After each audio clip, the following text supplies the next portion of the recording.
Genèse, chapitre 30. Voyant qu'elle n'avait pas donné d'enfant à Jacob, Rachel devint jalouse de sa sœur. Elle dit à Jacob, « Donne-moi des fils, sinon je vais mourir. » Jacob s'enflamma de colère contre Rachel et dit, « Suis-je à la place de Dieu, moi? C'est lui qui t'a empêché d'avoir des enfants. » Rachel reprit, « Voici ma servante Bila. Unis-toi à elle pour qu'elle enfante sur mes genoux. Ainsi, grâce à elle, j'aurai un fils moi aussi. » Elle lui donna donc pour femme sa servante Bila, et Jacob s'unit à elle. Bila devint enceinte et enfanta un fils à Jacob. Rachel dit, « Dieu m'a rendu justice. Il a écouté ma voix, il m'a donné un fils. C'est pourquoi elle l'appela Dan. » Bila, la servante de Rachel, devint encore enceinte, et elle enfanta un second fils à Jacob. Rachel dit, « J'ai livré contre ma sœur des combats de Dieu, et je l'ai emporté. » Elle appela donc l'enfant Nephtali. Quand Léa s'aperçut qu'elle avait cessé d'enfanter, elle prit sa servante Zilpa et la donna pour femme à Jacob. Zilpa, la servante de Léa, enfanta un fils à Jacob. Léa dit, « Quelle chance !» et elle appela Gad. Zilpa, la servante de Léa, enfanta un second fils à Jacob. Léa dit, « Quel bonheur pour moi! Les filles me proclament bienheureuse. » Et elle appela l'enfant Asher. Au temps de la moisson des blés, Rouben s'en alla dans les champs pour y chercher des mandragores. Il les apporta à Léa sa mère, et Rachel dit à Léa, « Donne-moi donc les mandragores de ton fils. » Léa répondit, « Ne te suffit-il pas de m'avoir pris mon mari que tu veuilles aussi les mandragores de mon fils ?»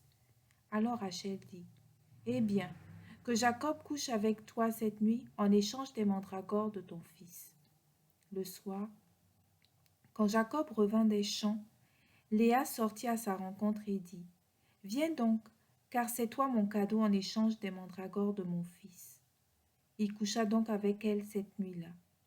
Dieu exauça Léa, elle devint enceinte et enfanta un cinquième fils à Jacob.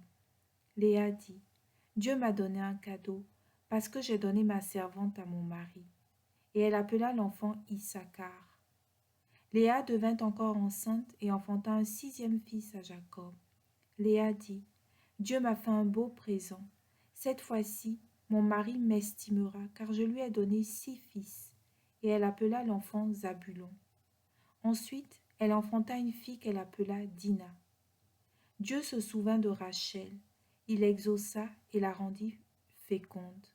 Elle devint enceinte et enfanta un fils. Elle dit, « Dieu a enlevé ma honte. » Elle appela l'enfant Joseph en disant, « Que le Seigneur m'ajoute un autre fils. » Lorsque Rachel eut enfanté Joseph, Jacob dit à Laban, « Laisse-moi partir, je vais retourner chez moi dans mon pays. Donne-moi mes femmes pour lesquelles je t'ai servi, ainsi que mes enfants. Je vais partir, tu sais combien j'ai travaillé à ton service. » Laban lui dit, « Que je puisse trouver grâce à tes yeux. J'ai appris par divination que le Seigneur m'a béni à cause de toi. » Puis il ajouta, « Fixe-moi ton salaire, et je te le donnerai. » Jacob dit, « Tu sais combien j'ai travaillé à ton service, et ce que ton bétail est devenu grâce à moi. Il représentait peu de choses avant moi, mais il a considérablement augmenté. Le Seigneur t'a béni depuis que je suis là. Et moi, maintenant, quand vais-je travailler pour ma maison? » Laban dit, « Que vais-je te donner? » Jacob répondit, « Tu ne me donneras rien, et si tu fais pour moi ce que je vais te dire, je recommencerai à faire paître ton petit bétail et à le garder. Aujourd'hui, je vais passer au milieu de tout ton petit bétail, et je mettrai à l'écart tout mouton tacheté ou moucheté, tout mouton brun parmi les jeunes béliers, et toute bête mouchetée ou tachetée parmi les chèvres. Ce sera mon salaire. Plus tard, mon honnêteté répondra pour moi quand tu viendras vérifier mon salaire. Tout ce qui, en ma possession, ne sera pas moucheté ou tacheté parmi les chèvres et brun parmi les jeunes béliers, sera considéré comme un vol de ma part. Et Laban conclut, c'est bien qu'il en soit comme tu l'as dit.